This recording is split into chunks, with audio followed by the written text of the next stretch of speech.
Now when Festus had come to the province, after 3 days he went up from Caesarea to Jerusalem.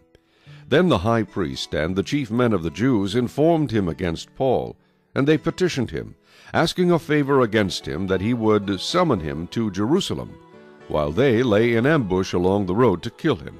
But Festus answered that Paul should be kept at Caesarea, and that he himself was going there shortly. Therefore, He said, let those who have authority among you go down with me and accuse this man, to see if there is any fault in him.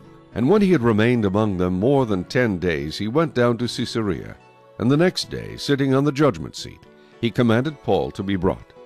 When he had come, the Jews who had come down from Jerusalem stood about and laid many serious complaints against Paul, which they could not prove. While he answered for himself, Neither against the law of the Jews, nor against the temple, nor against Caesar have I offended in anything at all. But Festus, wanting to do the Jews a favor, answered Paul and said, Are you willing to go up to Jerusalem and there be judged before me concerning these things? So Paul said, I stand at Caesar's judgment seat, where I ought to be judged. To the Jews, I have done no wrong, as you very well know. For if I am an offender, or have committed anything deserving of death, I do not object to dying. But if there is nothing in these things of which these men accuse me, no one can deliver me to them. I appeal to Caesar. Then Festus, when he had conferred with the council, answered, You have appealed to Caesar? To Caesar you shall go.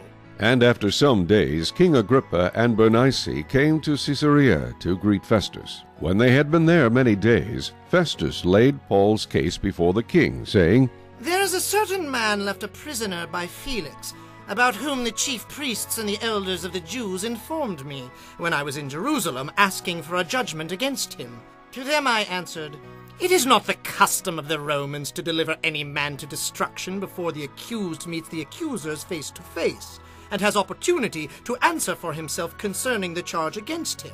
Therefore, when they had come together, without any delay, the next day I sat on the judgment seat and commanded the man to be brought in. When the accusers stood up, they brought no accusation against him of such things as I supposed, but had some questions against him about their own religion and about a certain Jesus who had died, whom Paul affirmed to be alive. And because I was uncertain of such questions, I asked whether he was willing to go to Jerusalem and there be judged concerning these matters. But when Paul appealed to be reserved for the decision of Augustus, I commanded him to be kept till I could send him to Caesar. Then Agrippa said to Festus, I also would like to hear the man myself.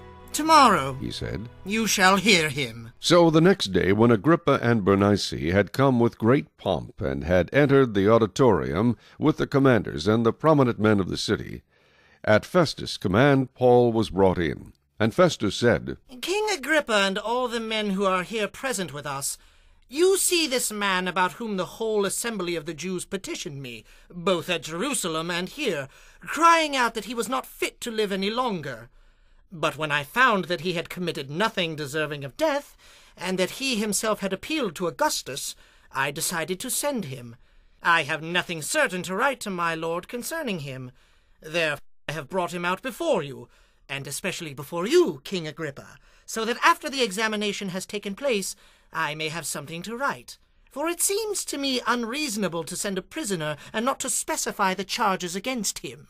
Chapter 26.